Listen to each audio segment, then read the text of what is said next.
na kapag si Mentor Krisha ay naku, nag-uumapaw ang inspirasyon. Ayan. So, hello po, Mentor Krisha. Ayan, ready na po ba si Mentor? I am worldwide. So it's a privilege na ma-invite sa inyong Q&A session. So gusto ko munang pasalamatan, no? Thank you so much, Mentor Cory, for that wonderful question. Sagutin natin na parang Miss Universe din. Sorry. Joke lang ah. Inaano ko lang kayo kasi para ano no, para light lang tayo, di tayo masyadong seryoso no mga mentor. So sino ba si Mentor Krisha outside I am? So ako po ay isang kaibigan, friend at anak. Yun ang masasabi. Ako, ang regret ko lang siguro nung namayat ako, sana nag-fitted na ako ng damit. Yun ang aking pinanghihinayangan. So ngayon hindi ko na maibalik. Oo nga, totoo yan. 'Di Totoo ba? yan. Oo, swak ka dyan. Na parang ano lang, but a lot of people, 'di ba, na ito yung mga tao na parang nag-negative sa'yo in the past.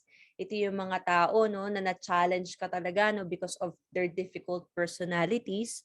But yun yung very grateful ako no na na-encounter ko yung mga taong yun kasi doon ako na-build na mas maging patient, doon ako mas lalong nagpursige pa, 'di ba?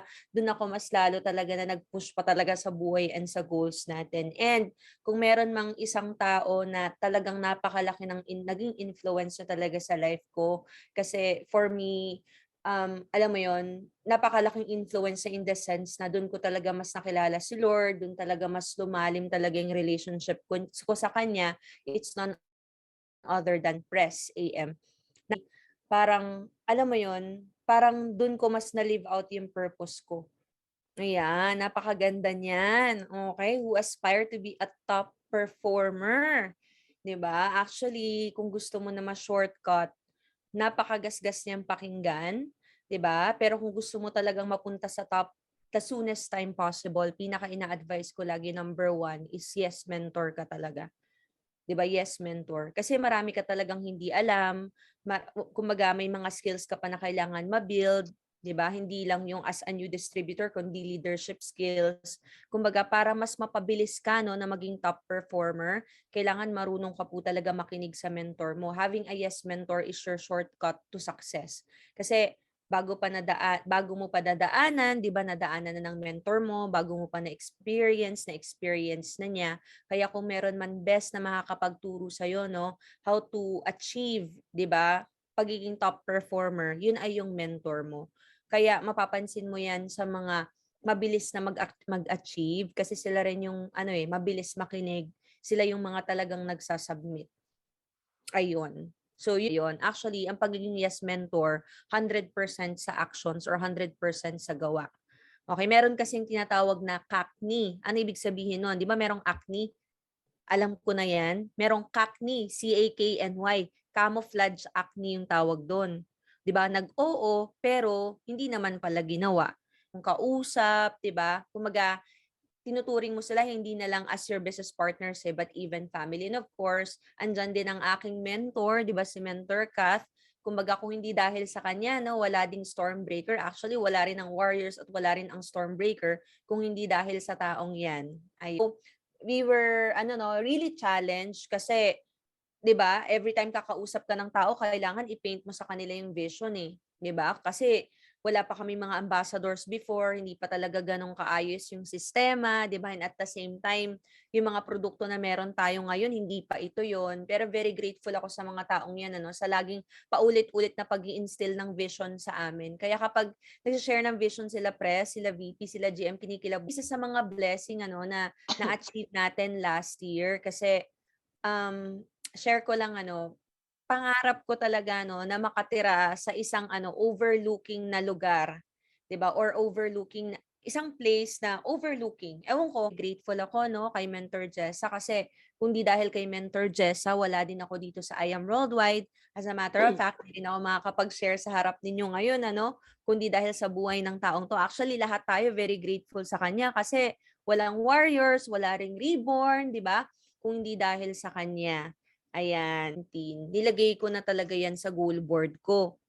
Kumbaga, kung meron kang goal board ngayon, nakakakilig yun, itago mo yun, i-keep mo yun kasi hindi mo alam, later on, ma-achieve mo yun eh.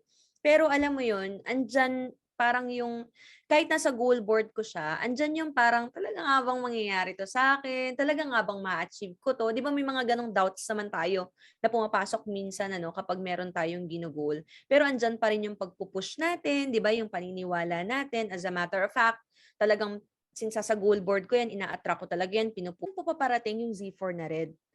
Eh, di ba birthday ko September 8? Sinulat ko yun eh. Sports car, September 8. Alam mo kung kailan siya paparating? September 7. Napaka-imposibleng mangyari yon. Ang nakakagana lang sa I Am Worldwide, mapagod ka man, okay lang. Kasi alam mo yung kayang ibigay ng negosyo na to sa pamilya mo. Offline. Kakain o tutulog?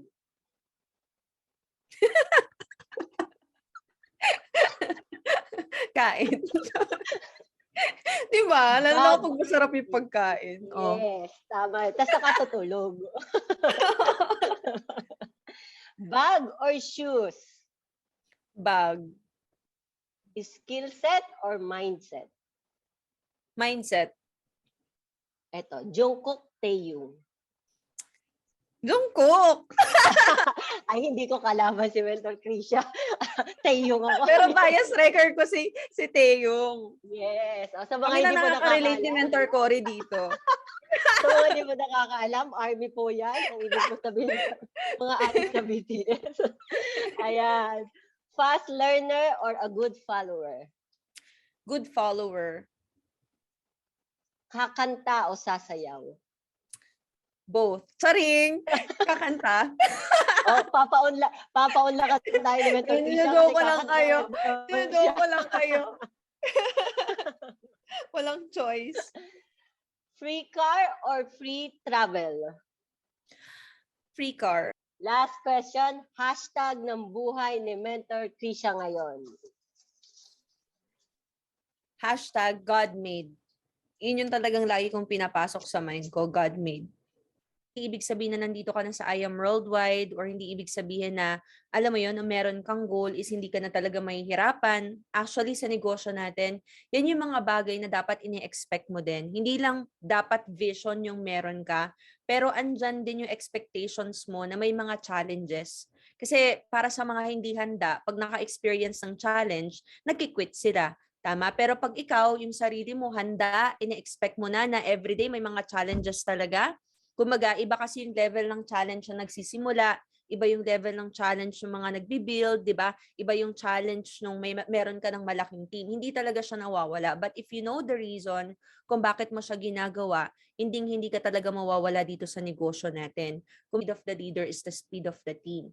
Okay? Kaya napakahalaga na malalim talaga yung reason kung bakit mo siya ginagawa.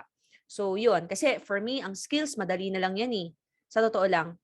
Kabilaan yung skills na marami kang pwedeng matutunan. But without enough foundation kung bakit mo siya ginagawa, possible, mabilis ka, mawawala ka talaga dito sa business. But if you know who you truly are, you know what your purpose is, nako, 'di ba? Kahit ano pang mangyari sa buhay mo, since kilala mo yung sarili mo, alam mo yung identity mo, magtutuloy-tuloy-tuloy ka.